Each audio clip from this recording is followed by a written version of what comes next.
food that we understand the science of cooking, because we can cook our food so much so to where there is no more nutrients in the food. And when we eat it, it is not going to give us the minerals and the vitamins and the elements that God has designed for it to give us. All right? Okay, let's continue. So let's see how God has made us up. So that dust composes the elements of the elements. The elements compose our food. All right? The food builds our blood. The blood builds the cells. The cells builds the tissues. The tissues build the organs. And man is composed of the organs. So God already knows what he was doing. He said, follow my design, and when you follow my design, you will have the health that God is wanting to give us. How much time do I have?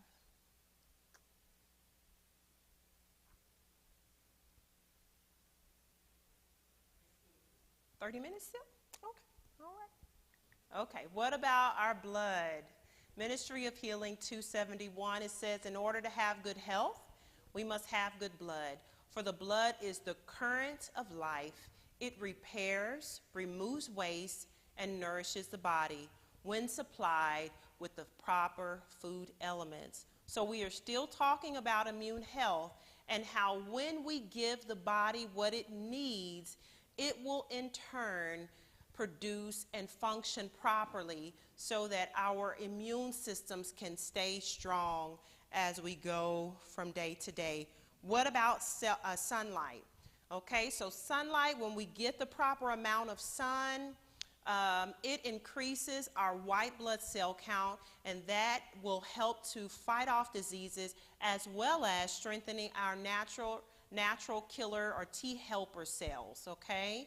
So getting out and getting some fresh air and sunlight is very, very important when it comes to fighting off infections and killing different diseases and things like that. So it is very, very important to get out and get that fresh sunlight every day. So sunlight changes to cholesterol, the skin to vitamin D, and that vitamin D is necessary for the absorption of calcium. So when we do not get out and get sunlight, it will affect our vitamin D levels, which will then affect our calcium levels. We will not absorb the calcium like we need to. So this is of utmost importance because, again, it is one of God's 8 laws of health. So the vitamin D stimulates insulin secretion. It retards insulin resistance, and we talked about that insulin resistance on day before yesterday. It is anti-cancerous, immune modulating. Unless we have adequate stores of vitamin D, the immune system will be hypo-functioning, which is low functioning, allowing for individuals to get infections much easier than an individual that has proper vitamin D stores, okay? So this is a very important key to understanding proper immune health. So how much does a person have to go outdoors to get that appropriate amount of vitamin D? So we all here have ancestors, and maybe us ourselves still to this day go outside and work out in the garden. It is a necessity, right? And so a lot of the things that we deal with today, our ancestors did not deal with, because we came from areas or places where agriculture was a huge part of life, and because of that, agriculture is done outside, right?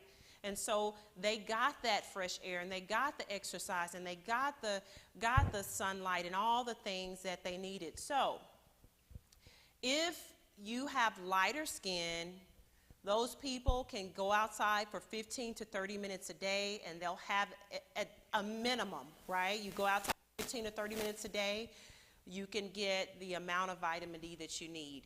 Darker skinned individuals, between 45 hours to 1.5 hours daily. Why? Because that person has more melanin in the skin, which allows for the sun to reflect off of the skin. So that's why a person that has darker skin needs to be in the sun a little bit longer, okay? All right. So the lack of fresh air also retards digestion. And why do I bring out this principle? Your immune system, the first sign of contact is your stomach, okay? Your digestive system, all right?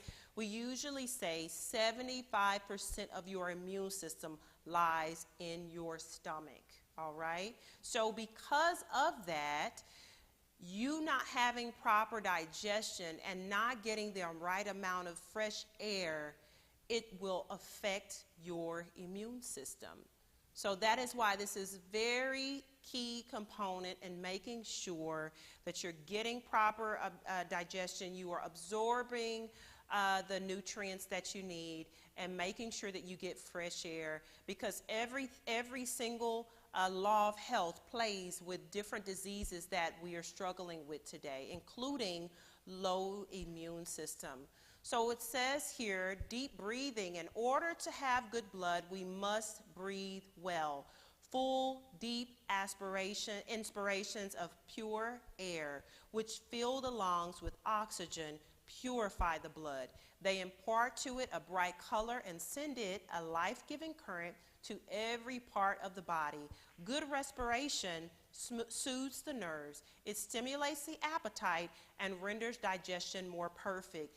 And it induces sound, refreshing sleep. So again, we're talking here about making sure that we give the body everything that it needs to make sure that our immune systems are where they need to be. What about the benefits of rest? Rest allows for your body to renew itself. Okay, so waste products are removed, repairs are effected, enzymes are replenished, and energy is restored. So rest aids in the healing of injuries, infections, stress, emotional traumas, and other assaults on the body. And just a note on that. So then, when we go to the hospital and we're being woken up all throughout the night, right? You know what I'm talking about. Has anyone ever visited the hospital and they come and they're testing all night? The body needs to rest, right? So if we can just be reminded of that, our bodies need to rest, especially when we are sick. And many